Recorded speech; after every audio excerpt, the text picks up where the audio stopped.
Lord. Kumbaya. Kumbaya, my Lord. Kumbaya. Oh, hey, everybody. Welcome to the Finstock Sports Network Miami Dolphins postgame show. I'm your host, Bobby Melendez, joined by Neil, Alex, Justin, and Evan. Start off with Neil, since he's right next to me. Neil, Dolphins fall 24. What the hell was the score? 16. 16. Dropped Yep. their third straight in a row. They are 3-3. Another 3 weeks in a row, a quarterback goes down for Miami. Bridgewater, who should have been the backup, starts. Dolphins can't get enough done. Penalties, play calling, everything above. Dolphins lose. Pathetic. How you feeling? Listen, I one thing that I want to say right out of the gate, I want to set up clarity for the fans out there. If you're looking at our record right now and you're saying to yourselves, "Damn, we should be 5-1 or 6-0," you got to stop that, okay? And this is why. Right? When we beat Buffalo and Baltimore, okay, I think you should just look at those wins and count those as not miracles, but gifts, and losing to the Jets and losing to the Vikings or the Bengals, however you want to put it, just see it as giving those two games back. So think of this team as 3-3, like everybody thought this team was going to be after 6 games. Now, that being said, I'm really proud of this network because more often than not, I think we have focused on the main issue with this team pretty much every time we've come on here and talked about it. And the main issue really is how this team was constructed. This team, they really failed the rebuild in a way. I don't want to say it was a 100% disaster, but they failed at building an offensive line with solid depth, which is what we should have done in the very beginning of this rebuild, and what most teams do when they're rebuilding their team. And we also failed at building depth at the most important part of this defense, which is the cornerback position. When you do that, you see what happens. And that is what happened today. It's what happened last week. It's what happened the week before that. It happens in every loss that we've had. I actually thought Skylar Thompson played pretty well, considering who was blocking for him. And I actually thought this defense played pretty well, considering how depleted they were at the secondary position. But at the end of the day, injuries are going to happen in the NFL. You're not going to be able to escape it. And the good teams have guys that can come in and do well for those 1 or 2 games that you have, that the injuries are affecting at those positions. This team doesn't have it. They don't have that. And I'm not even talking about the quarterback position because it doesn't matter. Look at Tyreek Hill and Jaylen Waddle. They killed it again, and we had 400 yards of total offense. The problem is in key moments in the games, when you need protection, when you need to not make stupid penalties, this team can't do it. And it's because they have no depth at those positions. Every key play in this game was either a penalty or was a turnover or was just the quarterback not having enough time. And I'm not going to make excuses for Teddy's play. I think he did not play very well, okay? And it is very telling that Skylar Thompson is probably a better backup than someone who's making $6.5 million a year. But I'm not going to put that on Teddy's feet. I'm going to put that on Chris Greer's feet because you paid him $6.5 million to come in when Tua was hurt. And he can't do it. And that's your fault. And you franchise tag the tight end, who doesn't fit your offensive system. And instead of spending that money on offensive line depth that existed, it was real. But you didn't do it, and instead of, Noah Benogany, God bless him. He actually, for once, stood up in coverage. But for once, and I think that, again, I'm very proud of this network because for the most part, we have always shined a light on the fact that the reason this team is probably not going to be able to do what we all want them to do is because of Chris Greer. And I think you saw it today. Alex, thank you, Neil. I agree with the Chris Greer sentiment. My buddy on the bottom does not. Alex, my brother. What's up, man? You brought your son to the first game. Yes. Of, his first Dolphins game. First off, talk about that, but also then talk about what you saw there at the stadium. Well, first of all, the experience was great. Obviously, when you got families, you save up. You have a lot of things going on. So my wife surprised us with tickets, and he was super excited. He got to meet TD. We went early. He saw all the tailgaters. So experience-wise and what they've done in the stadium per se, the whole fan experience is top-notch, man. Top-notch. And the stadium was popping. You feel the energy defensively, especially. Through the first half, what you saw was defensive stands, and the defense kept us in the game the whole time. You felt like the offense, every time they tried to get into a flow, that drive was excruciating. I believe we got called for 4 holding penalties. Like I said, and I mentioned it before, 5, it was something that I have never seen that sequence before.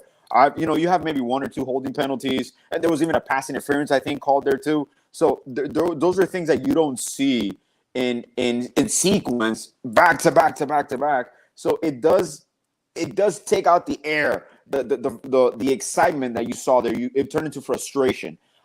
Offensively, I saw a flow beginning to come, even with Teddy. And I haven't been always a big Teddy supporter, but I do have to admit, especially in the fourth quarter, he was able to perform, even flushing out of a pocket, picking up first downs on the ground. So you see it when you see it live. And to me, it's insane when you see Tyreek Hill run live. He's the fastest human being I've ever seen, man. Like he picks up when he picks up a ball, or he catches a ball, and within a second, he already has 10 yards down the field. It's amazing to see. And you kind of saw also one thing I always wanted to see was McDaniel's behavior on the sidelines. He was pissed today in certain moments. He was really pissed because you can kind of tell what he was trying to do. Wait, he showed emotion? He showed emotion? He showed emotion. Breaking news! Dolphins post-game show here in Pittsburgh. Shows emotion. Everybody sleep at night. One thing is, in halftime, probably the cameras didn't pick up during halftime. When the players were going into the tunnel, Mike McDaniel walked all the way across the field because he was trying to talk to this referee. I don't know if it was shown on the networks or not. There was one time that he was he's praying. He was trying to go after this referee, and the referee was standing right next to him, and McDaniel was just staring right at him, and he wouldn't pay attention. And then we go into halftime, which that was another drive right there that kind of killed it because we were going down the field, and I was even telling my son, look, they're gonna do some clock management right now. They get the ball in the second quarter, we receive in the second half, we're gonna try to put some points on the board, and that was also debilitating. That was one of the interceptions, and it sucks because you saw the potential, and it comes down to another play. Obviously, O-line depth is the number one concern. Armstead and Jackson were close to playing. So that's a part that's kind of disheartening when you see it. Offensively, you see defense stepped up. Defense was amazing. The special teams was improving. But one thing that you see is the game comes down to another late misplay by the offense. Kind of the same situation with Cincinnati. Teddy throws an interception, miscommunication with Gesicki, which Gesicki played awesome today. He was incorporated. He scored 2 touchdowns. When it comes to the New York Jets, we're in the game 19-17. Top 4 tight ends. 19-17 against the Jets, and we lose it again on a fumble, a Skyler fumble. And we were running down the field. We were going to score, man. We were going to score. And it's just it was disheartening when you see it. It doesn't scare me because I thought we were going to be 3-3 with the loss being against the Bills. I thought we were going to beat the Vikings. Yeah. So I figured that's why I said 12-5. So I'm not disheartened. I see where the offense is going. And when Tua comes back, it's just going to be emotion. The defense is going to get healthier. Howard looked healthy today, and he shut down Jefferson for the most part. So the offense is going to continue to roll with Tua. So I'm not disheartened. It just sucks that the depth problems continue to happen with the O-line. That's pretty much it for me, man. Thank you, sir. Evan, so today, I mean, you could see, I mean, you could, point anywhere. I mean, of course, offensive line was struggling. Greg Little was bad. Defense finally should look like defensive hold. And I've been knocking the defense lately, play calling on defense, etc. Offense, play calling, undisciplined penalties, etc., etc., etc. There's a lot of fingers that you could point at what's wrong with this football team right now. For you, where are you pointing the finger for this team? What's you're going, damn, man, if this was better, we'd be better. I was going to do a little fake press conference before, but I got a little tired from standing. But the adversity of my I don't know what anymore is our head coach. I have watched every single press conference to the day he was hired to listen to this guy go like this. And I'm going to tell you this. You can record this forever. For the emotional part of lighting a fire under your team, I missed last year's coach. I miss Flo. And the reason I miss Flo is because Mike McDaniel, and we're all going to relate to this because most of us have kids. I'm not sure if Justin has kids, but I know the four of us have kids. If our kid misbehaves, we don't give them a reward. This guy gives hugs and kisses to Liam Eichenberg over and over and over again. How many times is Liam Eichenberg going to get a chance? He said, the way Tua runs my offense, so he's lying to all of us, can run through Teddy. You're lying to everyone because today, when Skylar Thompson came out of the game because he got hurt, the ball was moving down the field and he was actually playing well. And then in the second half to third quarter, when Teddy came in, you completely changed the way things were being played. Dinking and dunking. There was no movement down the field until the fourth quarter.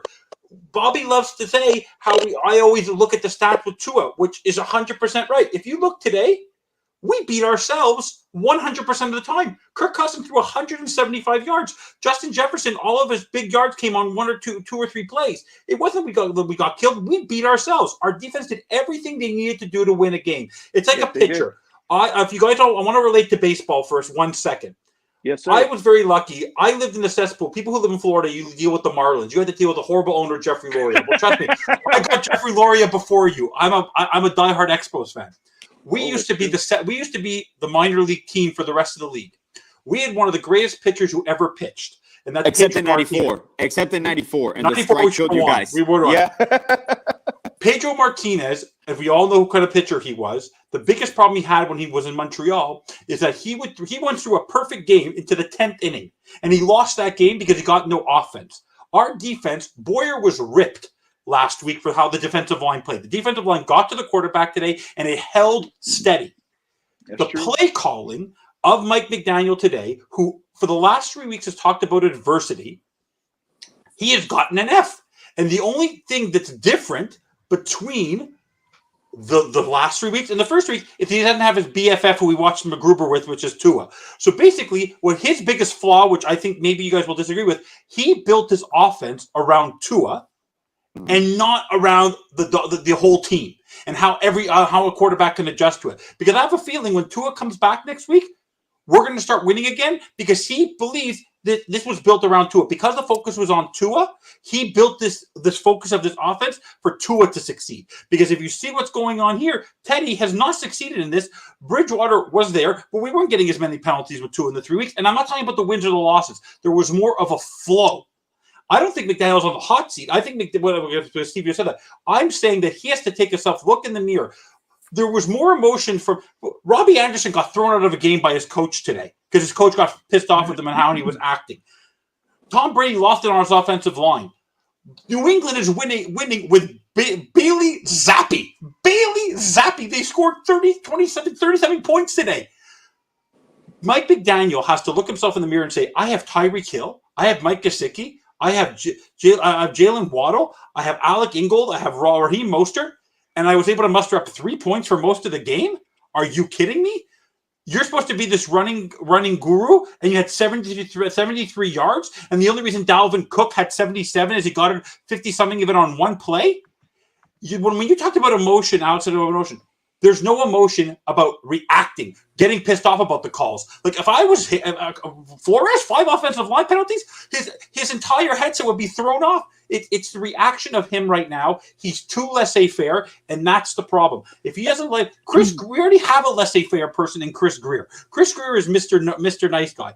Have some freaking emotion. You should be fuming walking into that locker room. Can I ask you, Evan? Because I thought the same thing when you were talking about the comparison where the 5 penalties, no emotions, things like this. The first thing I thought of was Flores. That would have been the way it was with Flores. And as soon as you said that, exactly what I thought during the game. And it's not saying one over the other. But let me ask you this. What the hell's going on then with McDaniel in regards of that? I mean, is it that he's trying to be everyone's friend? He's trying to be everyone's friend instead of their father. Is he afraid? Because when Waddle made that fumble, because you brought up Eichenberg. He doesn't have an experienced guy. It's lack of experience. He doesn't have an experienced person in his ear telling him what he's doing wrong. Because that Bridgewater interception, I would have lost my mind. Yep. After that, I would have lost my mind on the Clayton Fegelin. The way the special teams was lined, the way that the team was lined up on the punt, he didn't have a chance to get there. On the missed field goal, again, it's Crossman hasn't gotten better. He's not. He hasn't gotten better with his play call. There's no basis for how he's behaving. He's treating Teddy Bridgewater like he's his second coming. And that interception, if that interception didn't happen, we had a chance to still win that game or come down the field because we were moving. He threw that interception. We all knew it was going to be an interception. Okay? We all knew. He ain't Patrick Mahomes, who made a very bad interception in the game against Kansas City at the left end of the game. But Teddy is so laissez-faire. Like Tua would have been on the ground with his head like this. I can't believe that made that mistake. Jaylen Waddle, he was so mad at himself. He knew what he did wrong. And what did he do? He got back up and he went back on the field and he ran and he got hurt his shoulder. Teddy, I threw an interception. It's the same thing with the Gesicki interception. He doesn't care. Maybe that's the way he reacts, but you're supposed to be the leader. The quarterback is the leader. The player not caring, though. I don't think that's fair.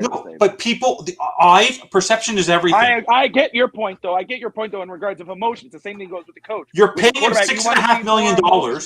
You're paying him $6.5 million with more emotion, and he's not doing that. I get that point. Yeah, he's very nonchalant. That was the difference, exactly, where you want to see him a little more. That's what. Why do you think Tom Brady a winner? Why is Tom Brady a winner? Why is Josh Allen going to be a winner? Why is Aaron Rodgers going to be a winner? When Tom Brady does not win another Super Bowl. The moment there was a bad play from the offensive line, he lost it on them. They got sacked 6 times today.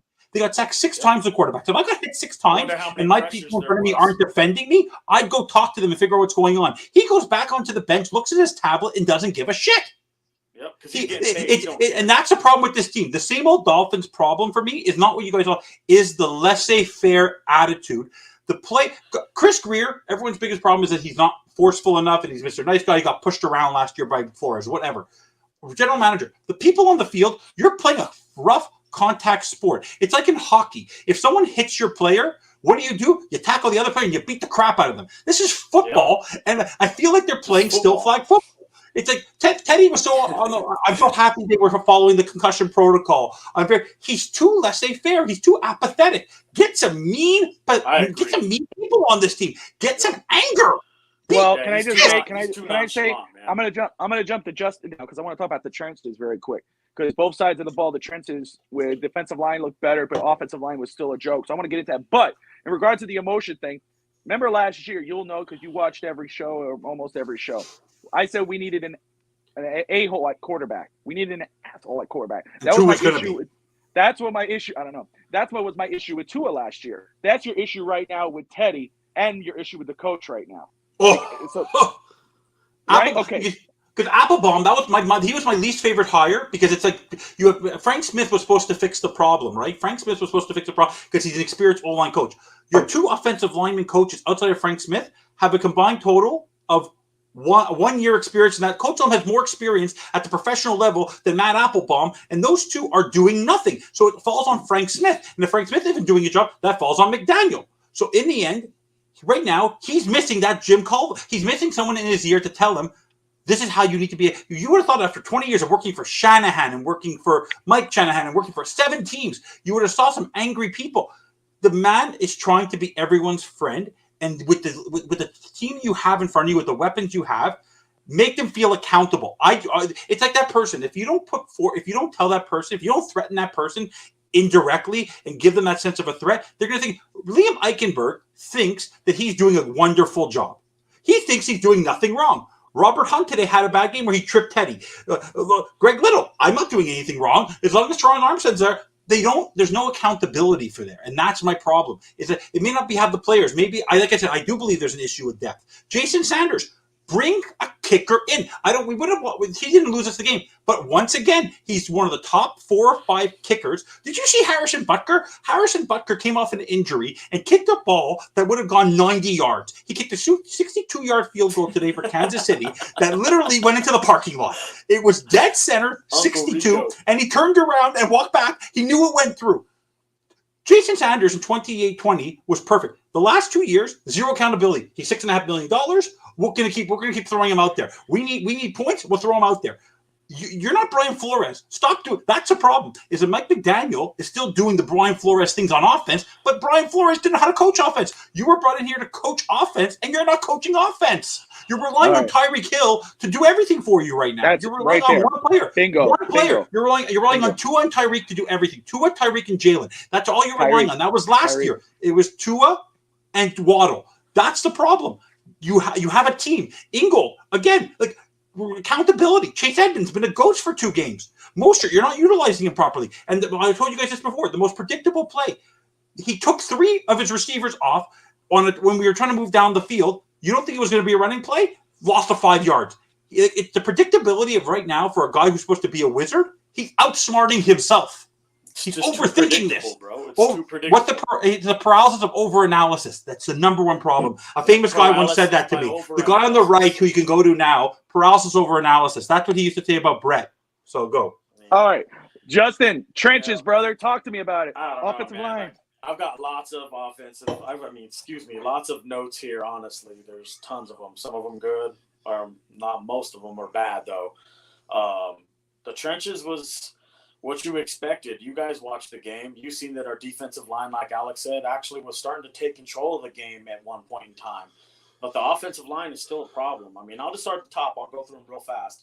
But the first drive, honestly, was blown on Liam Eichenberg not picking up a T-stunt, and Skyler got sacked, and that knocked us out of field goal range. You can't pick up a freaking T-stunt. That happened more than once in the game, by the way. Holland muffed a punt. I wasn't happy about that. He doesn't even need to be back there. Jalen Phillips recovered the punt. Dolphins defense is getting off the field. We were getting off the field early. Here's key. Dolphins second drive stalled out to 5 penalties called in a row. I think 4 of them were holding calls, and 1 of them was a misalignment call. A misalignment call? Why the hell is you having misalignments?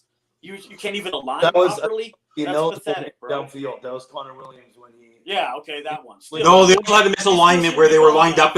They were lined up incorrectly. Also, they were also lined up incorrectly.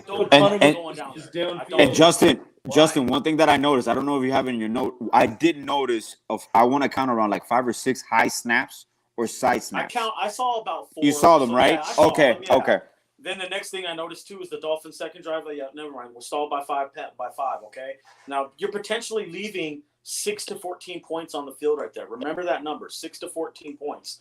The Vikings are imposing their will on us at the line of scrimmage, confusing them with games, twist stunts, confusion. That's what was going on up front.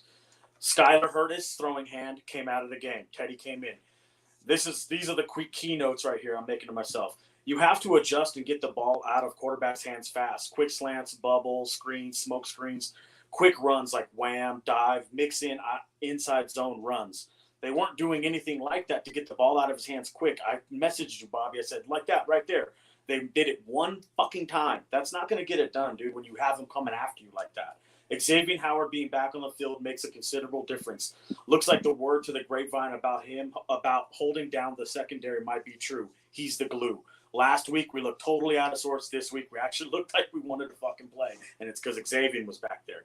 You also have to mix up your play calls to help out the quarterback from time to time. Call a couple of jumbo looks, passing with 2 tight ends and a fullback. Mix it up. Max protection, jumbo. Okay, Teddy's in at quarterback. Needham goes down, out for the season, tore his ACL. This just came in breaking news. We just heard this recently.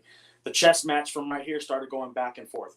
Dolphins D-line was moving, resetting the line of scrimmage, pushing and collapsing the pocket on passing reps, stopping the run. We were actually starting to impose our will on them. We were in the goddamn game. Dolphins ball before halftime starts rough, a little rough. Got crossed over, right across his face. Teddy fluttered a pass. The next play leaves Za'Darius Smith unblocked. You leave the fucking guy unblocked and you wrecked your whole play. Then the third down, you get it blocked right in front of the first time we got a first down, right? Play calling sometimes is just too predictable. Sometimes put Hill and Waddle a lot on the field and run out a lot of the jumbo look. Out on the pass, too, you have to you got to mix it up, bro. They didn't mix it up. You're just going to Hill and Waddle. Then they started to go to the Gesicki. Then he misses the 52-yard kick, wide right. Okay, here we go again. More of the Dolphins beating themselves. This is an actual note. More of the Dolphins beating themselves. The Dolphins at that point going into I don't know if you know this, but going into the halftime, the Dolphins only given up 12 rushing yards to the Vikings going into halftime. Then Teddy throws that interception where it was bobbled around by Waddle, and he picked it off. That cost us right there, dude. You gave them 3 more points right there. Yep.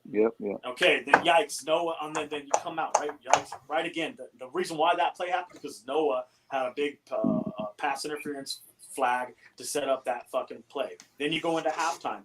Dude, you gifted them 3 points before half. You're like, here you go. Here, you want 3 points? Go ahead and score. Okay, this really pissed me off. This one right here stood out to me in my mind like, this coach really needs to check himself, bro. You need to check yourself before you wreck yourself.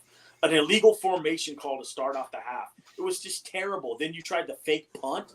The fake punt was a total fucking disaster, bro. He fumbled it before he went out of bounds with the damn thing. If he would have kept it, he might have made it. Okay, the offense reminds me – this is terrible. I shouldn't be saying this. The offense reminds me of the Waterboy offense. Defense is good, but the offense can't align properly. Pee-wee shit. Come on, coach. Get mad. See, Evan, even in my own notes, come on, coach. Get mad. I'd have lost my fucking shit right there. Throwing the clipboard, the headset, everything would have came off. And I'd have been grabbing people by the face mask, throwing shit around. It would have been some crazy shit. But, it's like shit in a handbag over the O-line. It sucks. I think we found something on defense that we like. They're playing fast, around the ball, a lot of pressure. Coming on, Phillips looks like he's coming on and ready to break out. He looks like he's ready to do some stuff, honestly. Teddy, I think his timing looked bad. He had passes that were behind his receivers. The 2 on Waddle? Oh, my God. It looked terrible, bro. Even on Hill, he was behind. You talk about him 2 underthrowing? He throws behind you. Behind him, all over. Honestly, the timing, Teddy's timing was terrible. It's awful. Awful. The bad punt return kick coverage, the bad kick punt Oh my return God, coverage was when I terrible, saw that. bro. Then I said this to myself in the middle of the game. I said this to myself. These are my notes I'm taking during the game while I'm watching it live. Without a defensive TD or a special teams TD, we won't win this game. We won't win.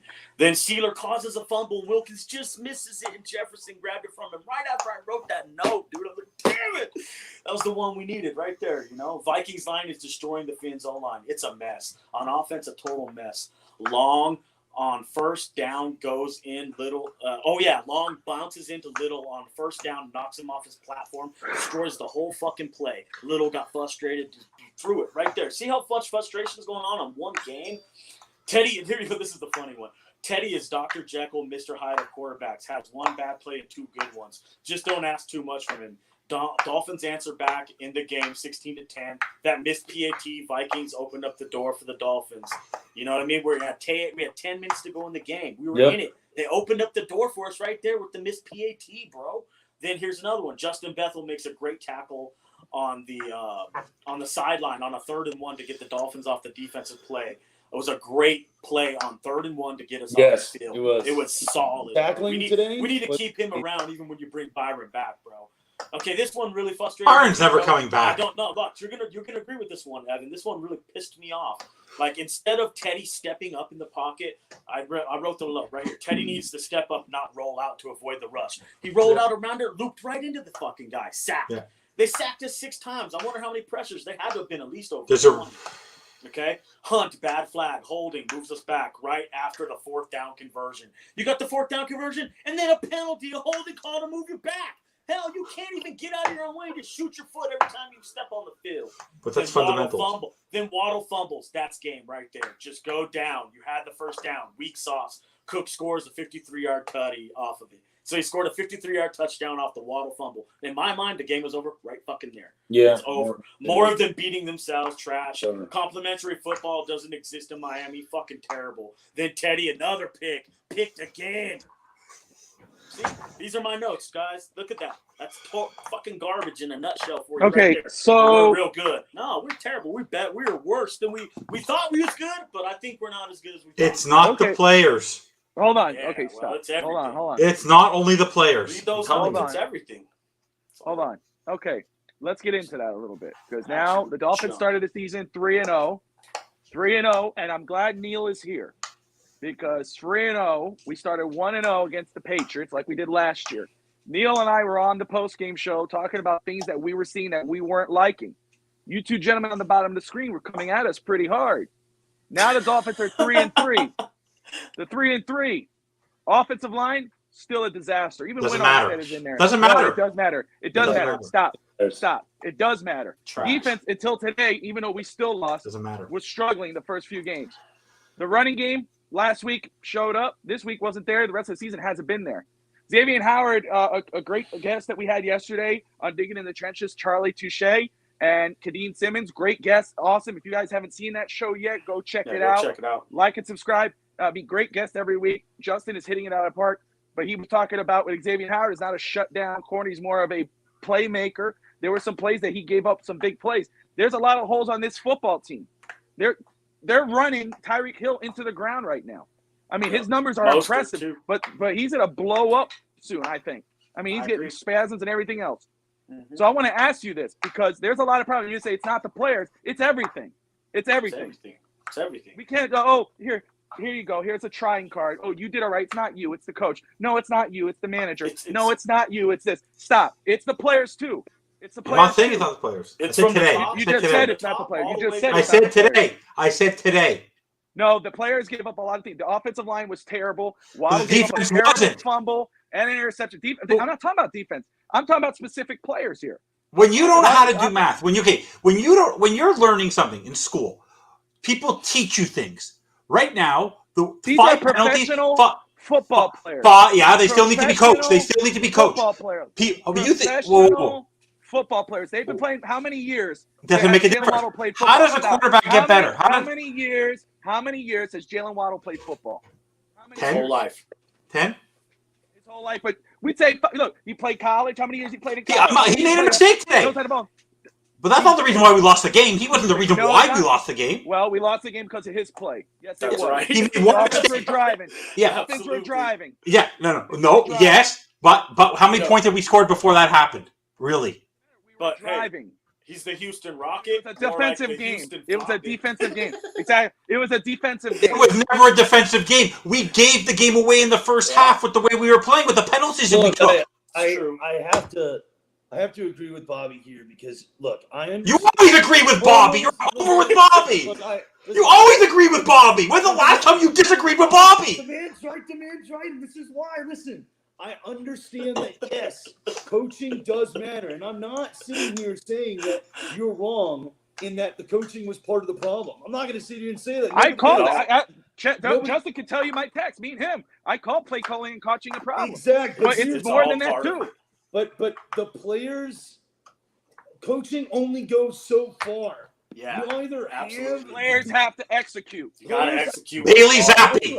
Bailey Zappi. Can I just say that? Bailey Zappi. Geno Smith. Give me a break. If you get the right person in place. I told you this before. McDaniel's problem right now is he's built this offense in the first 3 weeks around Tua. I'm telling you this. He believes in McDaniel. He lives in a fairyland that thinks Bridgewater could win him a football game.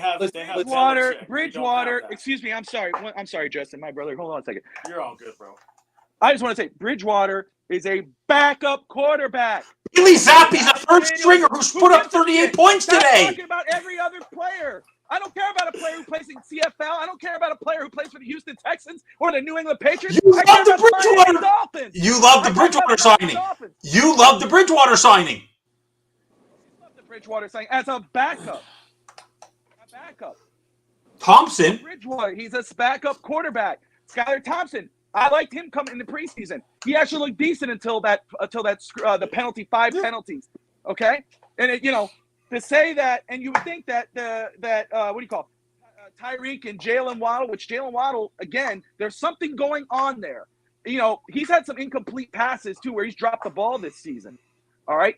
His numbers look impressive, as it should, but he's been dropping balls. Now he had an interception. He had a fumble, a caused interception and a fumble. It's a lack of concentration. Exactly. And discipline. It is. But again, these are veterans. Very undisciplined. These are veteran players. Yep. Reason why to have 5 freaking penalties, whether you're coaching a rookie or a 10-year fucking pro. I agree. And here's the thing. They're veterans. This is the biggest thing, and I'm going to touch on it because you're right. Look, the guys who are coming in the game to replace our injured veterans, okay, are guys who just don't have it, and to expect those guys to not hold. Look, I agree with you. Flores did a much better job with discipline. Fine, fair, but to expect Mike McDaniel or Frank Smith or Applebaum to be able to coach some guy they just pull off the practice squad and Brandon Shell or Liam Eichenberg, who he doesn't have it. I'm sorry. The guy is not talented, okay? He is not talented enough. The guy, the coaching isn't going to fix those mistakes. It's not. Because the guy's going to get beat, and what's he going to do? He's going to hold.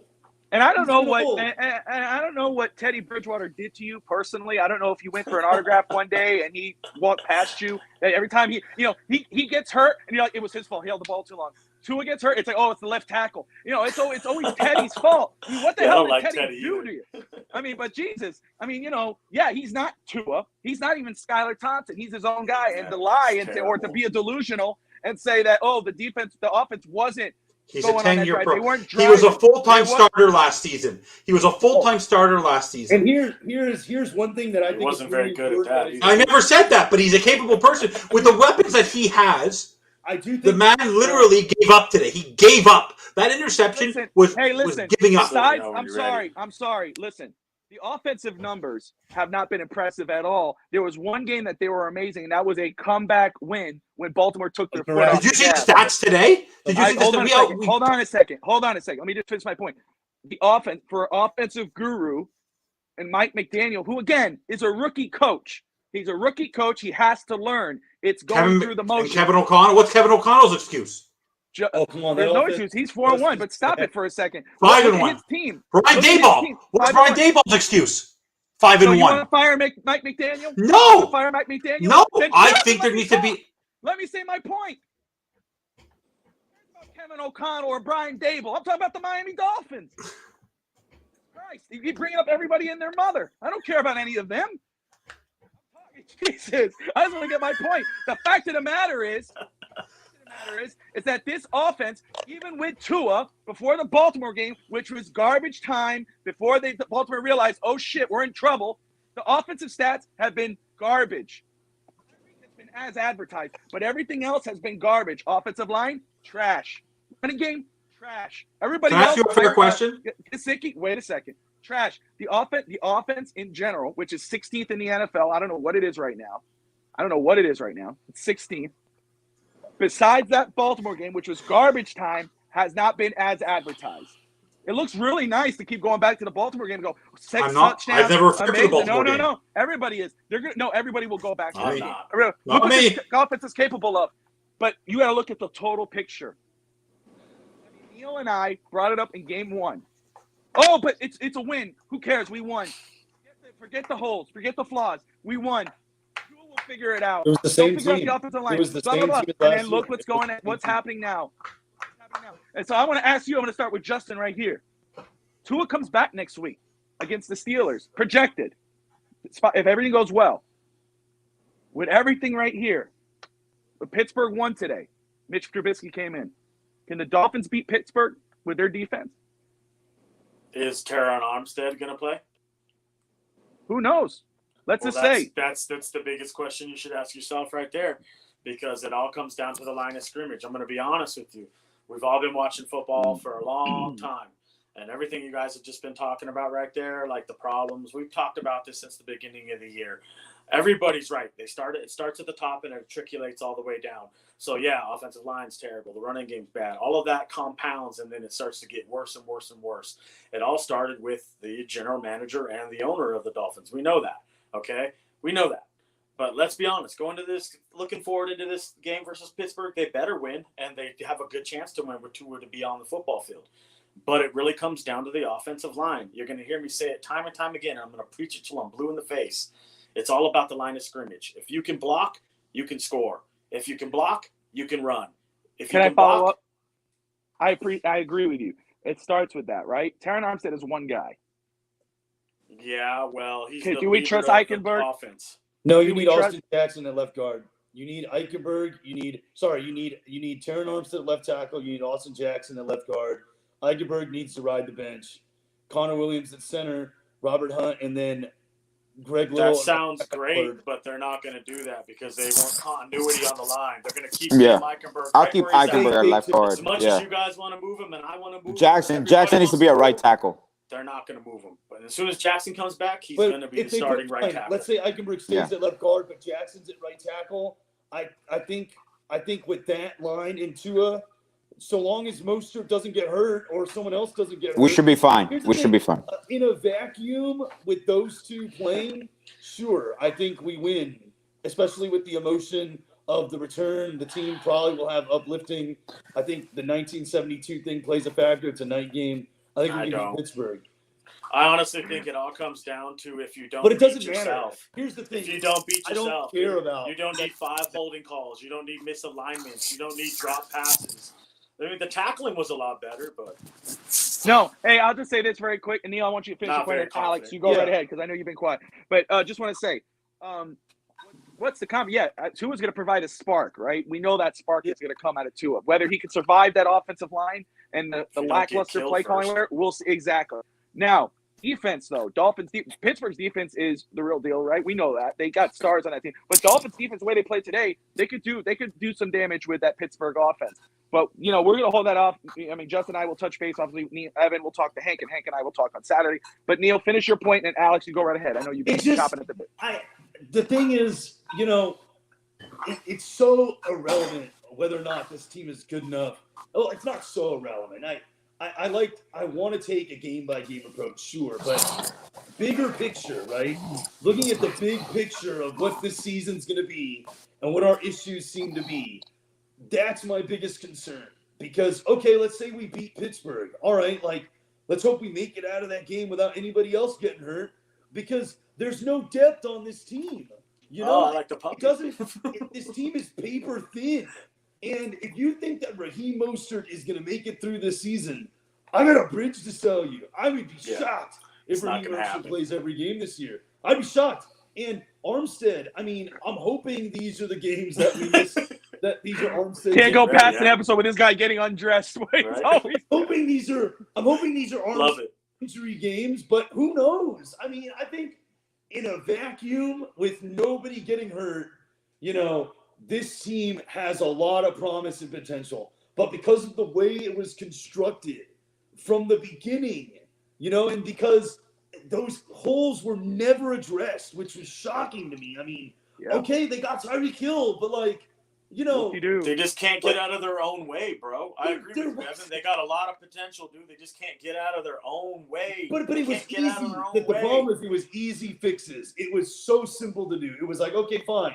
You don't franchise Gesicki. He doesn't fit your system. Like you had Mike McDaniel in the room and you had to ask him, what do you think of Gesicki? He probably said, he's not really going to work if he can't block. Greer at that point has to be like, all right, well, let me just use $13 million to go get a right tackle. Agree. You know what I mean? So that I can have a solid right tackle, and then Austin Jackson can sit at left guard, which he's good at, actually. He could have done that. That's too easy.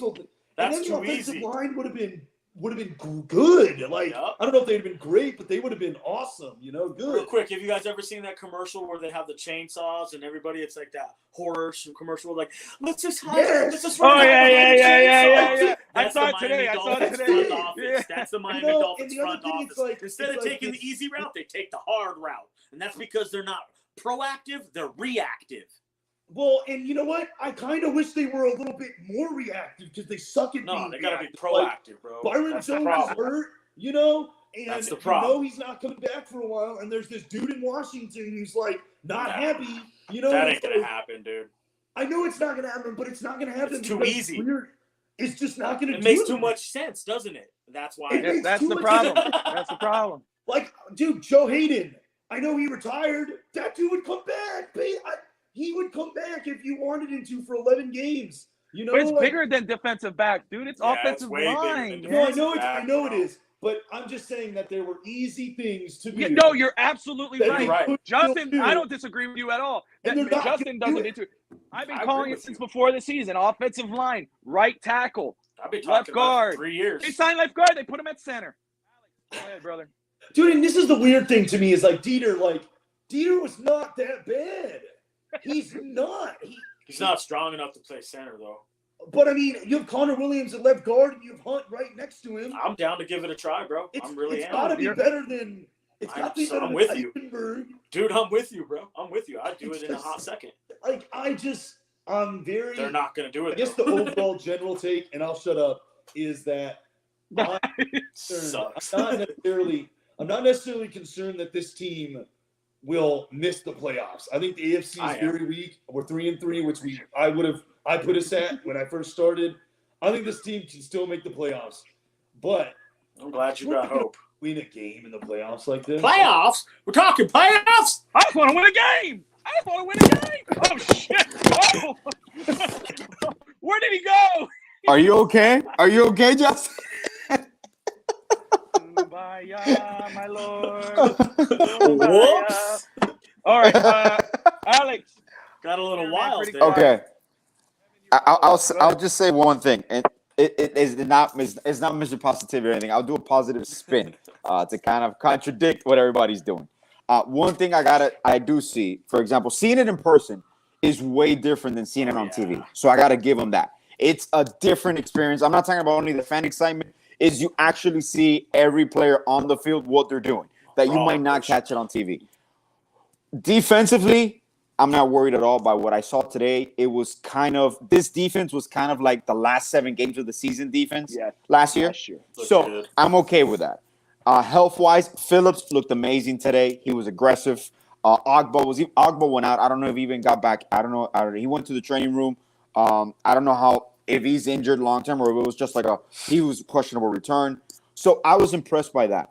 Mm-hmm. What I do give to this team is even with our shortcomings on the offensive line and our lack of discipline, this team has been in every game until the last possibly 6-7 minutes of the fourth quarter, just that I've seen, which I recounted. The Cincinnati one, it was a miscommunication with Bridgewater and Gesicki. We were in that game. The Jets game, yes, we lost 40-17, but that is not telling of the actual game that it was. We were 19-17. Exactly. Yep. Skyler comes in. Today, I cannot begin to explain what the feeling was when Waddle caught that ball and you see him sprinting by the 30-yard line, which I thought, and McDaniel was starting to do it. I even told my son, look, they're going to start running clock. So you're going to probably get some handoffs to Moser.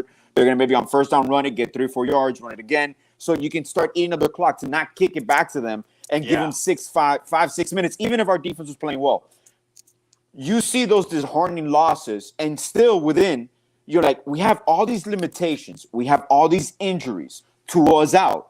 You're still in these games. So it's not a moral victory, but as a fan, you analyze it, you're like, you understand where we're going. And we still need a lot of work. I'm not going to lie. I'm not going to knock on the coaching. I do believe there have some been coaching miscues. Some play calling has been as aggressive or even keel with the running game. We haven't implemented the running game as much as I even expected. And trust me, I'm a big fan of McDaniel. I love his creativity. I love him thinking outside of the box. But also one thing I saw, after those big plays happened, after an offensive miscue, the defense has a reaction that is opposite to Tua. there's usually always a big play allowed after offensive miscue, kind of like a letdown. And if we can correct these things and we have our health back with Tua, even with the line coming, Eichenberg will be kind of glossed over when you have Armstead starting right there at left tackle. You keep Austin Jackson at right tackle, which was impressive. It was very impressive when we lost him after the first game. Do you think Tua can hide some of Liam Eichenberg's inconsistencies? Absolutely, especially when we have. It's very different when Eichenberg is there next to Greg Little than next to Armstead. And it's so visibly like there was moments that especially with Skyler, Teddy was able to flush the pocket a little bit. But Skyler, there was around, I want to say like 5 or 6 plays that Skyler had absolutely no chance of the play evolving because the lead line was right on top of him. So even with that, I still see this football team being in games, and I'm not one of those people. Oh, we could have been 5-1. We could have been 6-0. It's true, we could have been. We're not. I understand what happens. I understand exactly. You couldn't do it, but there are signs that you can see. Exactly, and it's part of a growing football team. For example, the O-line really probably in this year's draft, our first probably 2 to 3 picks are going to be offensive linemen or defensive linemen. There's some really good agents coming out of this stupid. class. It's going to be a cornerback. They're going to burn it. There's things. I'm telling you. Oh, bro, there's Quentin Nelson's a free agent. Quentin Nelson is a free agent. Oh, Elgin man. Jenkins is a free agent. We're already talking about off free agent. Listen, I'll just say this. I mean, Dolphins are 3-3, 10-7, which was my prediction, is still on the table there. And the way the AFC is looking, Miami still has a shot to playoffs. So it's not the end of the world. The Packers are not the team we thought they would be, and I think that's a winnable game on Christmas Day, which I wouldn't have expected it to be. But I think that's a very winnable game. I think this could be an 11-win team. Yeah, the paper planes beat them today. I even think the 49ers, and this Dolphins Thursday. I think the Dolphins 49ers Thursday. I want to respond to that one. Well, I'm not really afraid of the 49ers and the Packers. The Chargers scare me, and the Bills in Buffalo. But other than that, I'm scared of every other team in the NFL. You see, I'm really not. I'm really not. Oh, Evan. Oh, Evan, stop. All right, Evan, you got the floor. Go ahead. I have to mute myself. How do you talk out of both sides of your mouth? How do you go from this team sucks, this team can't accomplish anything, this team can't do anything, no matter if anyone's there, but we're going to get 11 wins? Explain that to me. Explain that to me with a straight face. He's coming at you, Bobby. He's coming at you. I was wondering where he was coming at. This team has holes. This team has holes. But what I said to you guys very clearly is the shot in the arm. You're talking to me? Are you coming to me? Who are you coming at? All of you. No, anyone who. No, because even Justin, after game 1, you still see me. I know there's problems with this team. I'm the first one to admit it. You think I'm totally against Teddy? I was against Teddy before the season started the same way with Brissett. I don't know what it is with Miami quarterbacks. There's a bye. They come home and they forget how to play football. I'm a homer. You know that. And I'm still ripping our own coach, right? I just want to wish everyone. You got to let Brett know because if Lamar Jackson comes. I just want to make sure 2 comments tomorrow. There's 2 very important things about tomorrow. 1, I'm turning 40. 2, Stephen Ross is back. And Stephen Ross. Happy birthday to you. So be happy. Happy birthday to you. Stephen and my uncle Stephen is coming back to be the owner of the Dolphins. Huge philanthropist of the Jewish community. So good for you, Stephen Ross. Let's go, Uncle. He's the shot in the arm we need. I'm just kidding, guys. We're 3. I don't like to compare other teams. What my point is that the team has its flaws. But and the point I always want to make, and I always like to revert back to Tua in the sense of this. The team has been flawed for 20 years. We all know that. They're the most average team in the history of football if you actually look at the stats. 40 years, bro. I'm just telling you. The team is 16-8 with Tua. With this crappy offensive line. With the leaky defense. With the shitty special teams. We're still somehow 16-8. You want to know what?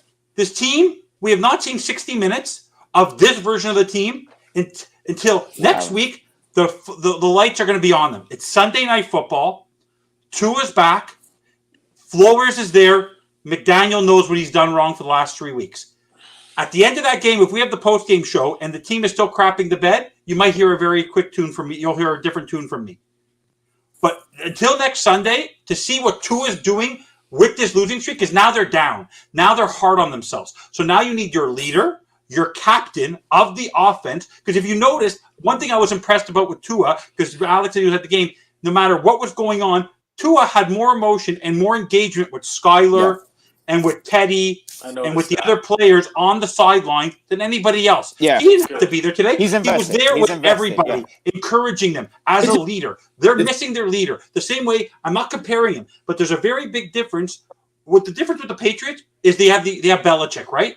The difference with Tampa, they have Brady. Green Bay, they're not worried about LaFleur. They know LaFleur's not the leader of that team. They know it's Rodgers. Dallas had an off. I'm not comparing the team. I'm just giving you a perspective of offensive line. They lost La'el Collins and they lost Connor Williams. Everyone was worried about their offensive line.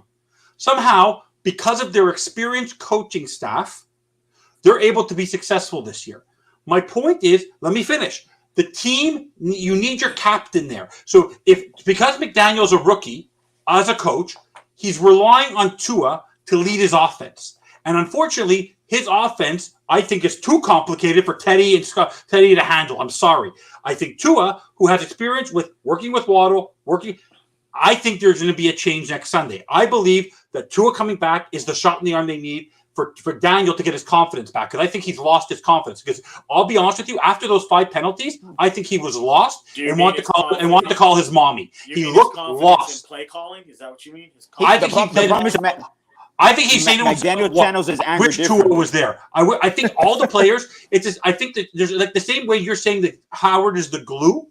Howard is the glue to the defense. You even say Tua, even with the crappy offensive line here, even if they lose or not, there's something about having an experienced quarterback in the sense of playing in big games there. It makes a very big difference. Without experience in a particular position, it makes a very big difference. So he's going to get his mojo back next week?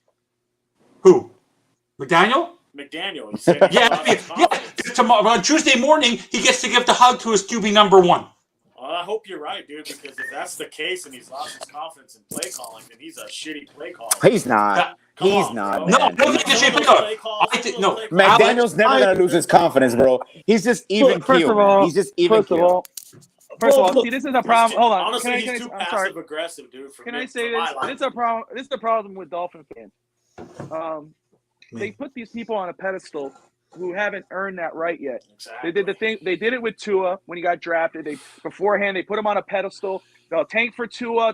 We draft Tua. Oh, he's the savior, the next Dan Marino in terms of great quarterback for Miami. They did the same thing with McDaniel. They got the IT picture. If you zoom in on my brother over there, same type of face, same type of everything. Oh, we want to draft this. We want to get this coach. He's the next big thing. They put him on a pedestal. We hire him. They get him on a bigger pedestal before he even coaches a game. So when he starts to struggle, that's when the fan base cracks, because they go, oh, I thought this guy was the savior. We don't let these guys grow. We don't let the guys. This offense, you talk about that when Tua was in there, that's when the offense shows whatever. This offense hasn't really gelled or shown until when this actual Fitzpatrick. They won 50%. In my opinion, the last time this offense was, when you felt confidence in this football team, as in an offense when you said, oh shit, man, I don't know if they're going to win this, was when Fitzpatrick was quarterback. Okay? Yeah, but we don't allow, oh, I'm sorry, I just 1 second. I know, yeah, you can go. No. We don't allow these guys to grow right away. Oh, first of all, I wanted a veteran coach. I did not want another rookie coach. And I don't think the Dolphins did either. I think the Dolphins, starting with Chris Greer and Stephen Ross, wanted to hire a coach that nobody else wanted, because they go, oh, if he sucks, if he fails, we could fire him and go after Sean Payton. Oh, we got to stick with Tua because we couldn't get Watson. We couldn't get Tom Brady in this trade. We'll wait till we get Tom Brady in free agency or Lamar. That's the damn thing. If you're too blind to see it, that's on you. But the fact of the matter is, the fans put these people on a pedestal. Oh, he's the next big thing. He's an offensive guru. He's never coached before. He's been a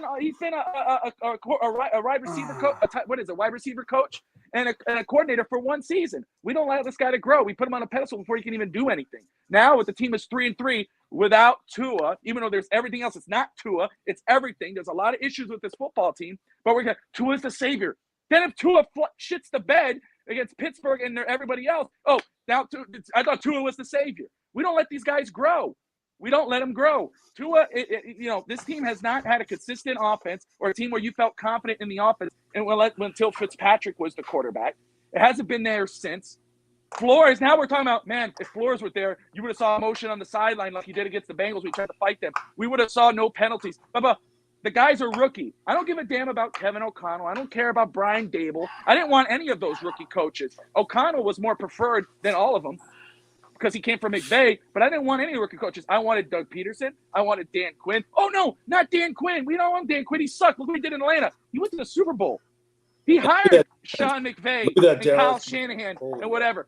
I mean, Jesus, but fans, a lot of the fans think they know better. That defense is and then when the team plays like shit, it's like, oh, but it's not them. No, it's not that the team sucks. Tua's not there. Oh, but it's not just like, look, Tua doesn't suck. Look at the offensive line. Oh, but that guy, Teddy threw an interception, but it wasn't on Waddle. It was on Teddy. He threw the ball a little behind. How many times, bro? How many times? It's the same thing over and over. Exactly. This team has holes. We can't tell. Oh, we think McDaniels will be some Hall of Fame coach 6 games into his career? No. He's a rookie coach. He hired a staff that everybody praised in the offseason. Everybody praised Frank Smith. What if he's the fall guy? But guys, no, but yeah, he could be. He could be, but guys. I said it, and people criticized me. I said people criticized me. People criticized me. I said it's a Dan Cooley or Cooley situation. From Houston, you said it. But a few weeks ago, remember, Bob, you're the one that said a few weeks ago when people were talking about Tua, you're the one that said that the real savior, the real person that we found is that we found a McDaniels. Yeah. I agree. You said that. I'm not number one. I'm not the one criticizing McDaniels. No, exactly. I'm not saying that. No. I'm just prefacing. No. I'm not. Listen to me. You're just saying about being the fall guy. What I'm saying is this team. We're talking about McDaniels now coaching. McDaniel didn't fumble the ball today like Waddle did. Nope. McDaniel didn't fumble the ball like Skyler did. So we are 2 offensive miscues away from being possibly 5-1. Second half. And then second half. I understand that. That's fine. I get that. But I'm not going to jump up. Okay, the O-line problem, we can't fix this year. We just got to pray that they're healthy. You can coach them up a little bit more, but this is your personnel. This is it. This is your O-line for this year. That's it. Cornerback, you might be able to make a move. It could be an upgrade, maybe a lateral move. No, I was actually impressed by him today, aside from the pass interference. The first play of the game, the first play he was on. So I'm going to give me personally, just a regular fan, I expected us to be 3-3. I'm impressed by this 3-3 because now I'm thinking, damn, we should have been like 5-1. Like we shouldn't be 3-3. Coming into the season, I'm like, oh man, I think we can make it a 3-3 the first 6 games. So I'm feeling completely different, even with what I'm seeing. So I'm gonna give them this year. We have no other option. I want to see this team fully healthy and the defense playing the way they played today, and then we can make an analysis. There's 2 things. Let me just.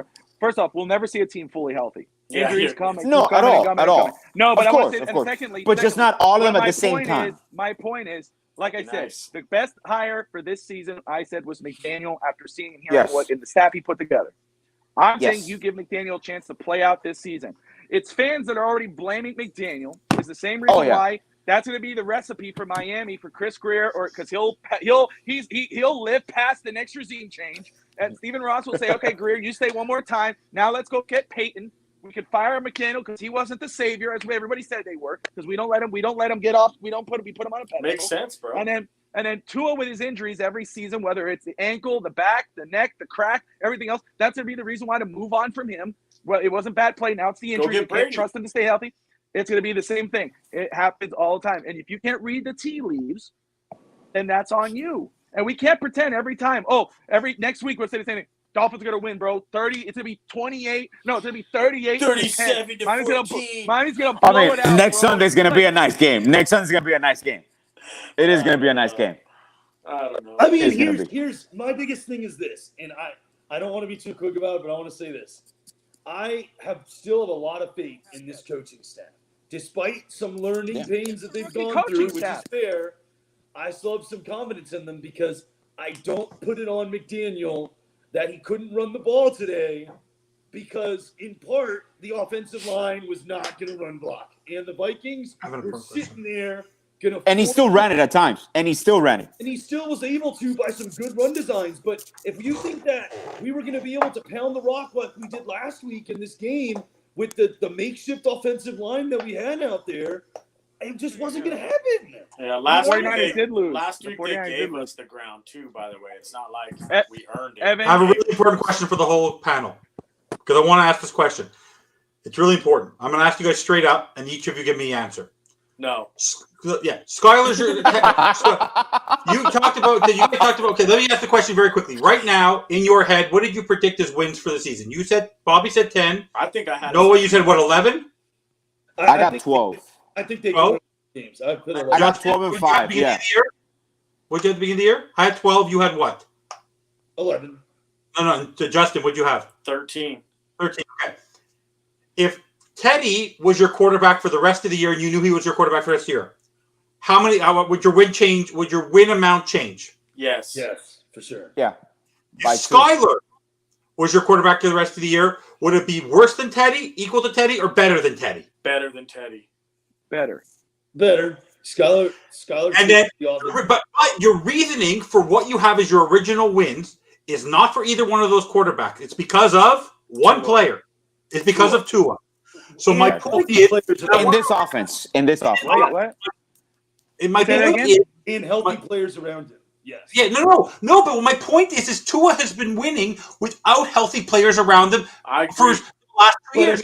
Tua's a winner. We can't debate that. Tua's a winner. Let me clarify for Bobby. I've been doing the bandwagon since August, and I've been a huge praise of McDaniel. I will tell you about today's game. With Teddy going in there, the laziness he threw on that interception. I was driving home from Toronto with my wife, and you know how I get with my Dolphin fan. I was very calm. When he threw that interception, I knew it the was same gonna way with happen. Kentucky. As an experienced person who's trying to be a starter, he does not look like he has the fire to lead this team. He's expecting the players around him to make the catches and to do their job. Tua knows, Skylar knows, these young players who have a fire up their ass know that they have something to prove. Teddy doesn't think he has anything to prove. And the problem with this year is that the team has a lot to prove, and the quarterback who was behind center for the last 3 quarters doesn't think he has anything to prove this year, because that's why he's lying back up his entire career.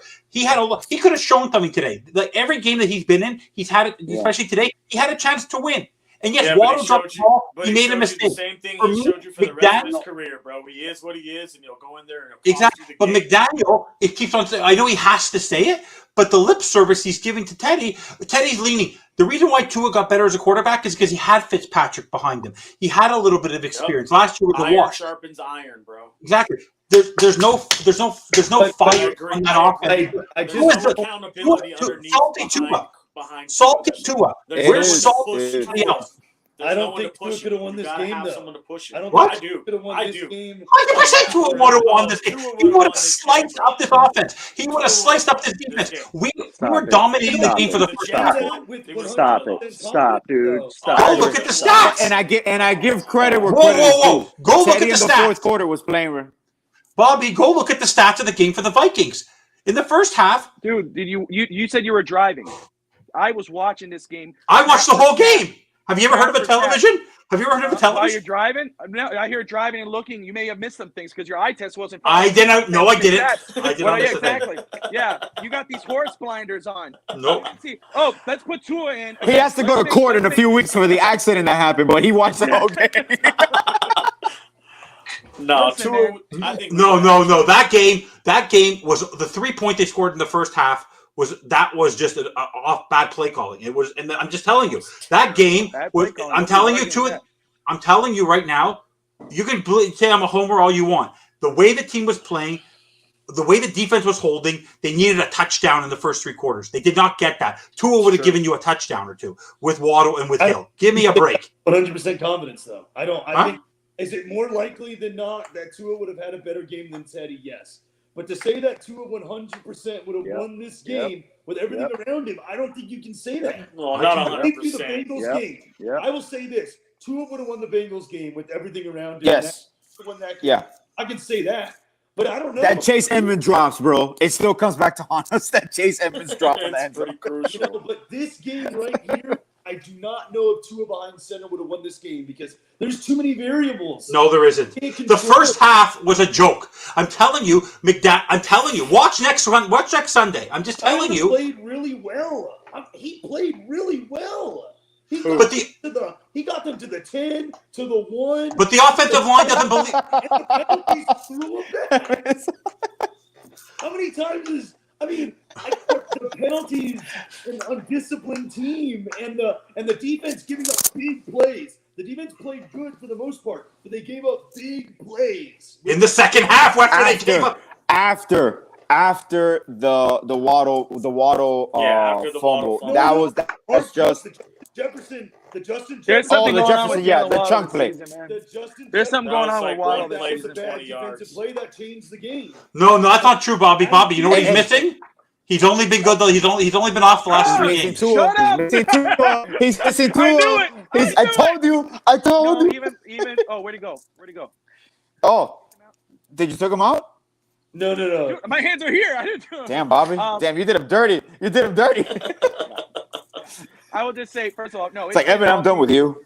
You could say his numbers have died, but it's not about numbers. I'm not talking about numbers. It's watching the game drops. No. Things like that. The Waddle has not been the same. And one thing this season. One thing I'm impressed, they do manage Hill. Usually Hill, after he goes off for one of those runs, he's out like a player too. So they are managing. I don't think Hill's gonna have a problem. Hill's a workhorse in that aspect, but No, they are relying Hill on is extremely. Who he is. Yeah, Very he's a But cheetah, they're baby. He's a it's cheetah. It reminds me a little bit of Ricky Williams, though. It's like they're running him in, dude. They are relying on Dude, him. when I saw him, when you see him take off, not good. you know, I've had this moment only one time in my life. I Impressed, think like he over turned impressed the by an camera off. athlete. Oh, Sorry, I'm Shaq, sorry, I was when just when I saw Shaq walk out of the tunnel in American Airlines Arena, that was the first time I was like, "Holy shit!" Damn, he's And when big. I saw Hill today, yeah, and I've seen basketball players my whole life, but when you You're saw like, him damn, walk he's out, fast. it's like, God damn! And when No. you see Hill today, you're like, Hell yeah. "Holy shit, he can run!" I dude. saw Shaq in person in Orlando when I was working for Harley Davidson. We had the bikes there, and I went. It was a UFC event, and I went down because it was before the show. And when I went down to the thing, I bumped into Sonnen, Sonnen, I think his name is. I remember he was a very nice guy, and I remember it came Shaq with the fedora. That dude. I And mean, you're when I saw him, I went, that dude was bigger I than felt I the same way when I saw LeBron. Uh, It's Hey, I'm Yeah, Shaquille oh, O'Neal. It's nice to meet you. I was brother. like, what the hell? I can't believe that. yeah. Like that. Must be How nice. you doing, little man? Nice to see you, bro. It's like, oh, Oh, hey. Whoa. Oh, sorry. Do we know if Evan is okay? Is Evan okay? Is he gonna I'll be tell okay? you what, man. Like the positives I seen Camera from turned off. today, honestly, were the tackling was a lot The better. tackling, And yes. that they Yes. didn't give up. They showed Tackling a lot was of I'm heart. confident They fought through. If there's But the thing that really kills me about And it is, Minnesota's a good team. they're a good Minnesota's team. a good team. People, Alex, I you had were them winning talking the about North. it. Like when the wheels fall off with this team, it comes off fast. So they they fall apart Yeah, it quick. comes off fast. But I was talking to some people in some spaces, like some Vikings fans before the game, and I was like, if we start the game quick and we come out like we're ready to play, you're going to be in for a long game, and we're going to be in your butt all day. And that's exactly what happened. We just didn't come out of there with the win. But I still think it comes down to all those small little things like we all notice that are happening on the field. It's the small things that this team isn't doing.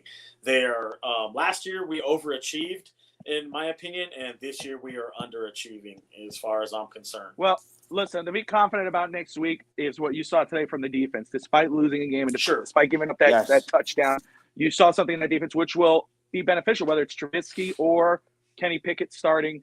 That's something to be confident about and to look forward to. He's back. The one thing you can say about Tua that We got Evan. I think I see him will be the spark. Can he spark the offense Let's enough hope so. despite the flaws with the, I'll be with the there offensive live, line? man. And that's the thing. and Brian Flores going at Brian Flores. Yeah, He's gonna go that's after gonna be him. a good game to go to, man. You're going. Oh to yeah, I live. can't You're gonna wait. be fired up. I cannot wait. It's gonna be a great game. It's gonna be a All great right, show. so it'll be unbelievable. All right, so we ran past the hour. That's okay. As always, here on the post game show, if you haven't yet, like and subscribe on the Hit that Sports like Network. button. It's the raw reaction. We get feisty.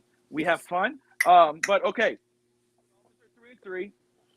As Evan has pointed out, put it multiple times, which is absolutely true. Despite being 3-3, the AFC is wide open. Teams that were supposed to be invincible are not. The AFC. And we got a West, good stretch coming. Yeah. there's a good stretch coming. The quarterback now. The concern though, and I don't want to run off on another thing, but that's the thing. We know Tua's coming back. Thank God. Starting quarterback is coming back. How can we? No. How many times are you going to go like this every time he gets hit? Every time. How many times are you going to? Until he gets up after a big hit, you're not gonna be able to breathe. Until he that's- gets up that's- calmly. And it's funny. I saw Teddy today. Teddy got hit a couple of times, Oh, and you see him get up so quick in person. When you see that, like he was struggling a little bit. I'm like, oh man. he And I'm knows. like, we were down. He knew. Yeah, I watched for that. He jumped I'm up like, very good. Cedric Wilson's about to be a quarterback. Yeah. But I will say this. I hope, and then one thing that for Tua is that he needs to get the ball out quicker. That's going to be key next week, especially with this offensive line. You got to get it going. And don't hold on to it. Don't hold on to it. Take the sack or throw it away. Don't extend the play. Nope. Okay, guys, we're going to go around a bit here with our final. Let's try to hold it since we're past that hour. But Evan, give your final point, sir, for today, or what to look forward to. What to look forward to? Not having to listen to the four of you for a week. That'd be nice. You get to listen to on Tuesday. You get to listen to Steve. You get to listen to Rob on Real Talk Fins Talk. You get to listen to me and Hank, who was there also. Let Hank give his perspective because he was very high on the Dolphins. We just need to realize right now they're in a bit of a rut. They've struggled. They're missing Armstead. That's important. They're missing Tua. That's beyond the word important. The momentum of the team has been hurt by special teams. So for me, this week, every week's more important. But for me, this is a critical juncture in the season for Mike McDaniel. I'm a big Mike McDaniel fan. I was disappointed in the way he was reacting today because he looked confused after those penalties. He looked lost. He didn't look frustrated. He didn't look angry. He doesn't show. And perception is everything. That's my point. The same way that Alex said he was at the game and he saw how people were reacting. It affects you. People are looking to your coach. You're looking to your captains to see how you are. So the defense played well. Even if Howard didn't play well, the fact that he's just on the field makes a difference. Eichenberg and the offensive line, the fact if Armstead's there, it makes them feel better about themselves. Having your quarterback there as your leader is going to be there. It's going to make a difference for me. And I think McDaniel, the only thing that worries him for me is that if Tua comes back and they ball out, that might be a shot on McDaniel a little bit because you couldn't do it without Tua. That's something for me. He's a rookie coach, but I want to see the running game moving to him because the running game should be a huge focus next week to give Tua not to expect Tua to throw 40 times next game. But the lights are on the Dolphins. This game couldn't come at a better moment as an eyeball test for the Dolphins because they're playing on national television. And trust me, prime time. All the talking heads are going to be talking about Tua and the Dolphins first thing Monday morning. That is something that we all want. Whether it's good or bad, it's a huge eyeball test. Plus, there's also going to be a talk about the fact that Ross is back this week, and they're probably going to Flores, and the fact that Ross is going to be, they're going to keep on juncturing to him, and it's going to be the talk of the whole game. They're going to interview probably Tua all week. They're going to interview McDaniel all week. So we get to really get exposure on how the Dolphins are feeling in that locker room for this week and how confident they were. But the funny part is what's really great for me. Last year, people couldn't wait to talk about how bad Tua was the problem. The defense, trust me, the defense is basically saying, "Oh, I get Tua back." That's the excitement for this week is that we get our captain back, and that's the one thing we can look forward to as a positive. And I trust me, Pavlov's dog. I guarantee you, he has a buzzer on that wristband that after 3 seconds, if he doesn't let go of the ball, it's going to shock his arm, and the ball's going to go flying. By the way, one quick question. Question for all of you. Talk about double standards. I thought it was important because one of the people on this network made that point today, which is true. Teddy Bridgewater last game, that first play was intentional grounding. Kirk Cousins' throw wasn't intentional grounding in the end zone. Talk about a double standard. Yeah, I want to say very quick, Yep. Evan. I gotta point this out because Evan had a great point. Because with all the storylines that are going into this game that's going to come up, Ross is back, Tua's coming back, Flores is coming back to Miami. This is going to be a huge test for Miami. Not only just because Tua comes back, can you protect him and everything, get past this and get back on the win streak. It's can Miami get past the noise, the distractions? That's going to be huge. That's a great point, Evan. All right. I only make one a show. No. Justin, your final point, sir. Your final words. Oh, man. Better be positive. It better be positive. I'm going to call you Brett. I don't know, man. I guess the thing that I say positive word going forward is you're going to get Uno back, and you're going to get a chance to go out there and right your wrongs and get back onto this winning way of things around here. I don't know about you guys, but those first 3 wins got eliminated with these last 3 losses. So it's 0-0. The score is 0-0. Let's start from here Sunday night and get Uno back. Fins up. That's it. That's all I got. Perfect. Alex. Well, what's encouraging to me, if with our injuries, with our shortcomings, with our lack of depth, if this is the worst this team could possibly play this year, and we're still in these games, I'm okay, because it's only going to continue to grow, continue to improve, and I just pray for health. I know we're not going to be healthy all the times. The amount of injuries that happen, like sequential injuries that have derailed kind of what we were building. Also, like you mentioned, is an eye opener. You kind of see when you win, there's a lot of things that get overlooked by certain people, but not by your coaching staff. Your coaching staff knows what you're lacking. Now, how do we attack that? How do we coach that? How do we improve? So the fact that we're 3-3, and I'm impressed that it wasn't a struggle to get to 3-3. It was a letdown, and we ended up 3-3.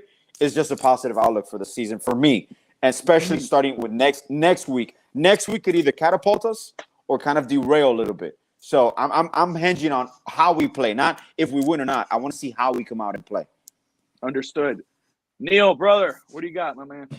The positive thing about everything is everything that we still want is still right in front of us. 3-3 is not a bad spot to be in, especially if you look at the fact that we're 1 game behind the Chiefs right now. Like, yes, the Jets are 1 game ahead of us, but we still get to play them. So whatever, like, we can beat them in Miami, and then we have the tiebreaker over them possibly with division wins, and it doesn't matter. We're ahead of them. So, I mean, I think that everything the Dolphins want to do is still there for the taking. They just have to focus on execution and get healthy. And if they can do those things, they can maybe do the one thing that we want them to do is get to the playoffs and win a game. Because, again, this season, that should be the goal for every Dolphins fan. I mean, winning the Super Bowl would obviously be amazing, but realistic goal in the beginning of the season, get to the playoffs, win a game. It's still possible.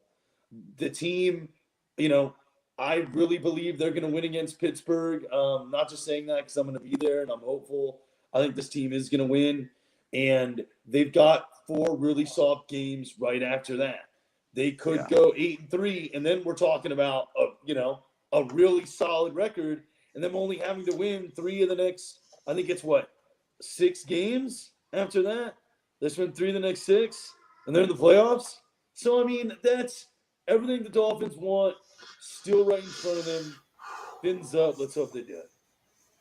I think that's all fair. Look, defense today. We've been talking about it, Evan, Justin. We've been discussing it on all the post-game shows. The Dolphins have not played 3 phases. They have not played offense, defense, special teams. Today there's a plus, despite losing, was that the defense looked like the defense of last year, which Alex brought up just a little bit earlier. If Tua comes back and they play kind of like how they've done, which is consistent with the quarterback position, Alex is back. He backed out, but that's all right. He's in there.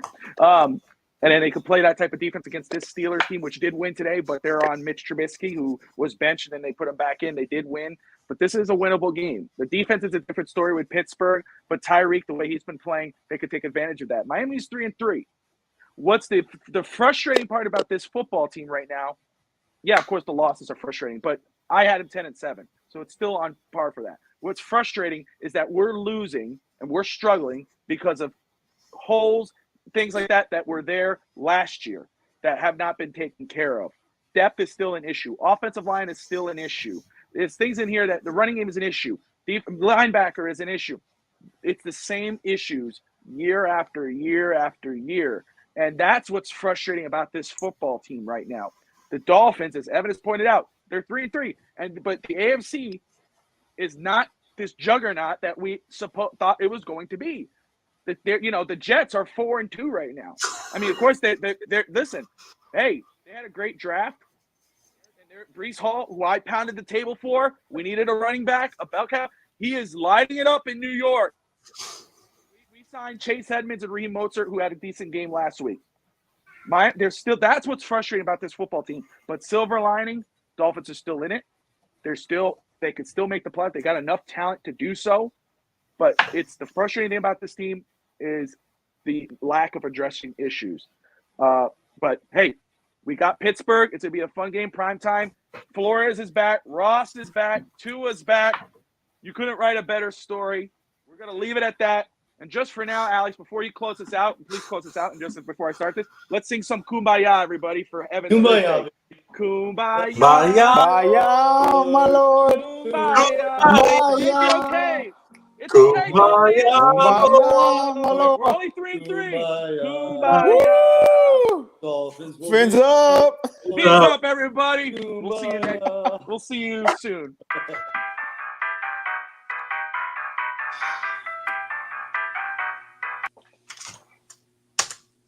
We're back. Hey, everybody. Yeah! Woo! Woo! We're back. Play the outro. It's not playing for me, Bob. What's going on around here? What the hell?